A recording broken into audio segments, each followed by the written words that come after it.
Hello everyone. इस video से हम लोग एक नए सीरीज़ की शुरुआत करने जा रहे हैं जिसमें हम लोग मार्केट के वीकली अपडेट्स के बारे में हम लोग बात करेंगे कि कमिंग वीक में मार्केट का परफॉर्मेंस कैसे रहने वाला है।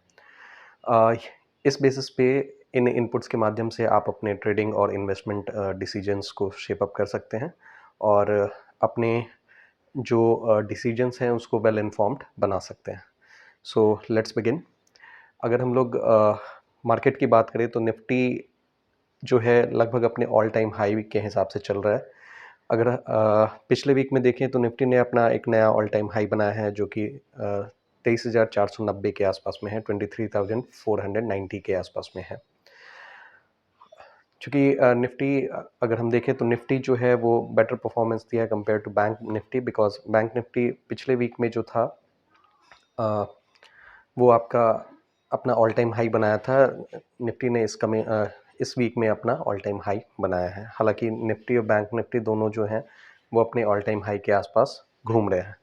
बैंक निफ्टी का ऑल टाइम हाई अगर हम लोग देखें तो वो 51,133 के आसपास में है।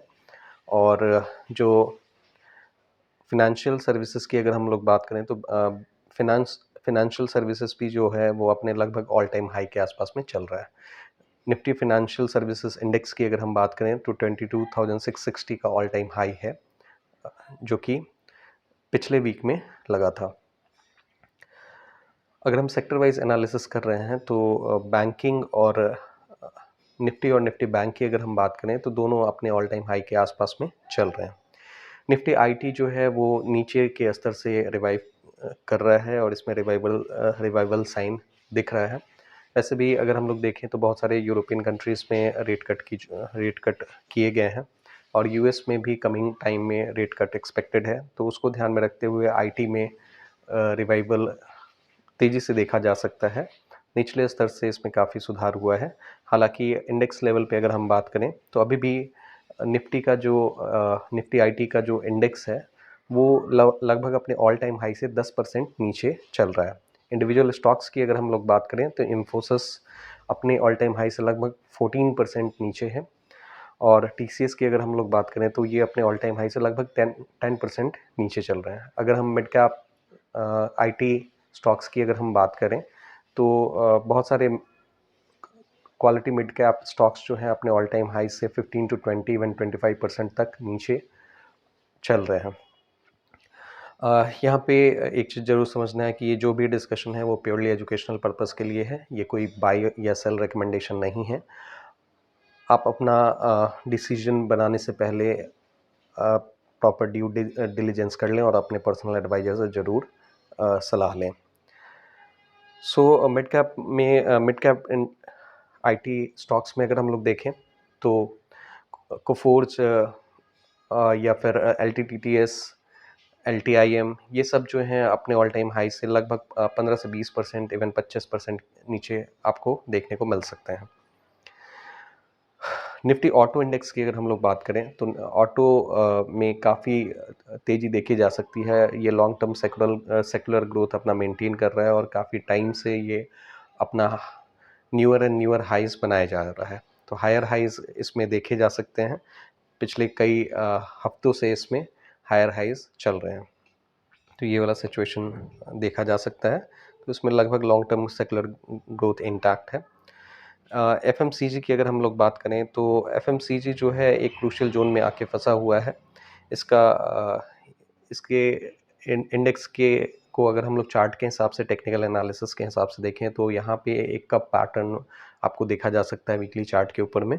और यहाँ पे देखा जा सकता है कि 58,000 का जो जोन है वो एक क्रूशियल जोन माना जा सकता है। 58,000 से 59,000 इंडेक्स लेवल पे हम लोग बात कर रहे हैं निफ्टी एफएमसीजी इंडेक्स में। तो 58,000 से 58,000 से 59,000 जो है वो एक क्रूशियल जोन है। इसके ऊपर में अगर आपका ये इंडेक्स निकलता है तो एफएमसीजी के अंडरलाइंग स्टॉक्स जो होंगे वो काफ़ी तेज़ आपको देखने को मिल सकते हैं। सो अभी ये एक रेजिस्टेंस जोन पे है। 58,000 जो है वो एक रेजिस्टेंस जोन देखा जा सकता है। वैसे भी एफएमसीजी के हिसाब से मेंशन किया जा रहा है कि अभी लोगों के हैंड्स में रिलेटिवली कम पूंजी शायद पहुंच रही है। उसी के कारण से हम देख सकते हैं कि कंजम्पशन जो है लगभग ठंडा हमें देखने को मिल रहा है। एफएमसीजी हालांकि वैसे स्टॉक्स होते हैं जो आदमी लेगा ही लेगा, जैसे आटा दाल चावल ये लोग खरीदेंगे ही, चाहे वो कितना भी महंगा हो जाए। लेकिन फिर भी जो स्टॉक्स हैं वो एक जोन में आके फंसे हुए हैं। सो हमें देखना होगा कि आने वाले समय में ये कैसा परफॉर्मेंस कर रहे हैं। मेटल की भी अगर हम लोग बात करें तो निफ्टी मेटल इंडेक्स जो है वो काफ़ी तेज है और ये ऑल टाइम हाई के ही आसपास चल रहा है। ये न्यूअर एंड न्यूअर हाइस बनाए जा रहा है। फार्मा की अगर हम लोग बात करें तो निफ्टी फार्मा ने इंडेक्स लेवल पे अगर हम बात करें तो इसने अपने लगभग 1.5 साल के कंसोलिडेशन जोन को ब्रेक किया है और अब ये अपने कंसोलिडेशन जोन से ऊपर की तरफ में चल रहा है। स्मॉल कैप मिड कैप दोनों सेगमेंट जो हैं वो काफ़ी तेज़ देखे जा सकते हैं। तो ओवरऑल मार्केट में आफ्टर इलेक्शन जो है यूफोरिया देखा जा सकता है। बहुत सारे market participants specially retail investors जो हैं वो काफ़ी ज़्यादा फंड जो है वो लेके आ रहे हैं। हमारा जो अभी का मार्केट है वो पहले के मार्केट से काफ़ी डिफरेंट इस पर्सपेक्टिव में आप समझ सकते हैं कि पहले जो होता था वो मार्केट एफआईआई के बाइंग और सेलिंग से बहुत ज़्यादा गाइडेड होता था, लेकिन आज के टाइम में हमारे जो रिटेल पार्टिसिपेंट्स हैं वो काफ़ी ज़्यादा पैसे जो हैं वो स्टॉक मार्केट की तरफ में डाइवर्ट कर रहे हैं, तो वाया म्यूचुअल फंड और डायरेक्ट इन्वेस्टमेंट के माध्यम से। तो इसका जो है इम्पैक्ट जो है हम लोग मार्केट में देख सकते हैं कि मार्केट जो है बहुत ज़्यादा गिरने की स्थिति में नहीं दिख रहा होता है। इनफैक्ट बहुत ज़्यादा जब मार्केट गिरता भी है तो फिर नीचे के लेवल्स पे बाइंग आती है, रिटेल पार्टिसिपेशन बढ़ता है और फाइनली इसको एक सर्टेन कुशन ज़रूर मिल जाता है और वहाँ से फिर वो अपवर्ड जर्नी की तरफ में चला जाता है। लेकिन जो भी हो, एक चीज़ क्लियर है कि मार्केट में जो भी कंपनीज़ पे आप अगर बेट लगा रहे हैं, तो ये ज़रूर समझें कि कंपनी का जो प्राइस है वो लॉन्ग टर्म में उसके अर्निंग पोटेंशियल पे डिपेंड करता है।